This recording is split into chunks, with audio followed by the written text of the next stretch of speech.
Emmanuel Navon, c'est étonnant pour vous de voir Israël s'afficher comme ça avec les Saoudiens? Je crois que c'est plus étonnant de la part des Saoudiens que de la part d'Israël. Mais ce n'est pas la première fois que des ennemis jurés se retrouvent ensemble face à un ennemi encore plus juré. Cela me rappelle un peu la rencontre entre Richard Nixon et Mao Tse-tung. Et quand les États-Unis ont reconnu la Chine communiste, justement pour exploiter à l'avantage des États-Unis la guerre, la brouille entre l'Union soviétique et la Chine à l'époque. Aujourd'hui, je dirais que l'Iran chiite crée un rapprochement similaire entre des ennemis jurés, entre l'Arabie saoudite et Israël, puisque, encore une fois, il y a un ennemi là qui est encore pire que cette animosité qui existe entre les deux pays. Maintenant, il faut bien comprendre également que l'Arabie saoudite, aujourd'hui, est d'une certaine manière en position de faiblesse dans la mesure où elle se sent menacée, elle est entourée par un anneau chiite avec 3 capitales au nord qui sont aujourd'hui contrôlées par l'Iran, Bagdad, Damas et Beyrouth. Au sud, on voit que ces frappes n'arrivent pas à faire reculer les Houthis qui sont soutenus par l'Iran. Et l'Arabie saoudite est également en difficulté économique puisqu'elle accuse aujourd'hui un déficit budgétaire de 15% à cause de la chute des prix du pétrole ces derniers 6 mois qui sont passés de $110 le baril à $65. Et elle se trouve aujourd'hui dans une position extrêmement problématique. Elle se sent lâchée par les États-Unis et donc elle joue son va-tout. Ouais.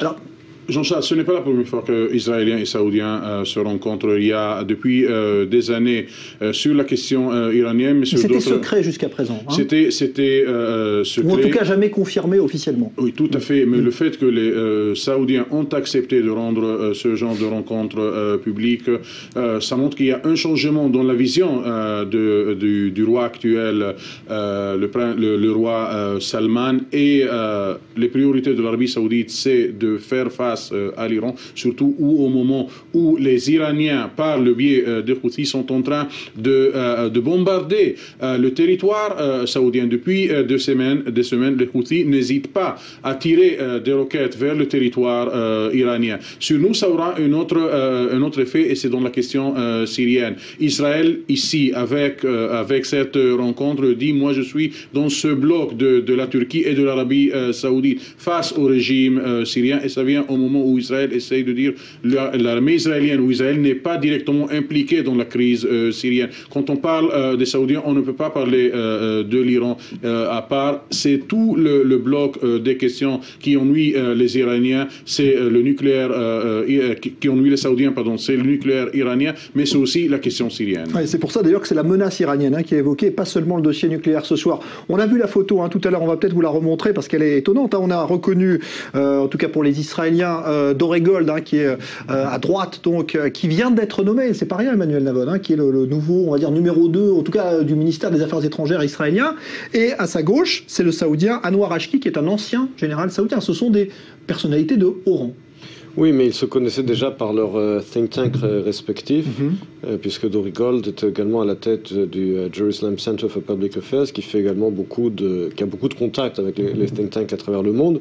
Doregold est également expert de l'Arabie saoudite, puisqu'il a écrit un livre, sa thèse de doctorat, puis un livre, Hatred's Kingdom, le royaume de la haine. Et il connaît bien le dossier saoudien. Il est en contact depuis de nombreuses années, bien entendu derrière les coulisses, avec certains Saoudiens dans le milieu universitaire essentiellement. Mais comme on l'a dit, le fait que ça devienne public, c'est ça effectivement le grand changement.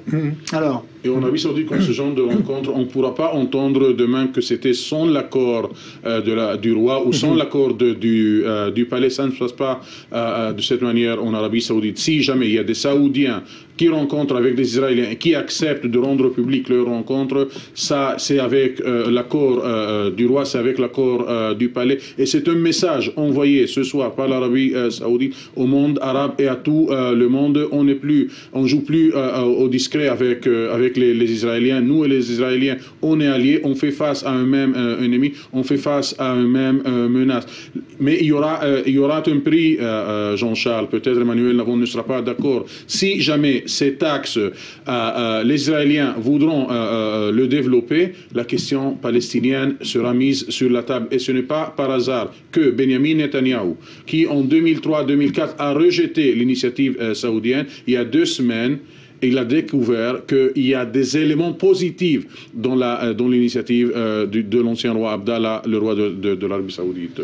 Il faut bien comprendre que lorsque l'Arabie Saoudite a soumis la première fois son l'initiative saoudienne ou l'initiative arabe, c'était en 2002. Nous sommes aujourd'hui en 2015. Il y a beaucoup d'eau qui a passé sous les ponts depuis, entre autres le fait que l'Arabie Saoudite, finalement, est l'un des derniers survivants du monde arabe. Parce que, au nom de qui l'Arabie Saoudite peut-elle délivrer la paix aujourd'hui? En 2002, elle avait un statut de leadership dans le monde arabe. Ça n'est plus le cas aujourd'hui. On a parlé tout à l'heure de la façon dont elle est entourée, menacée par l'Iran. Elle n'a pas la capacité aujourd'hui, comme on dit, de deliver, c'est-à-dire de parler au monde arabe. Elle ne parle plus vraiment au nom du monde arabe, même si elle continue d'avoir un rôle prépondérant. Maintenant, il faut bien comprendre aussi que tout cela, c'est de la réelle politique.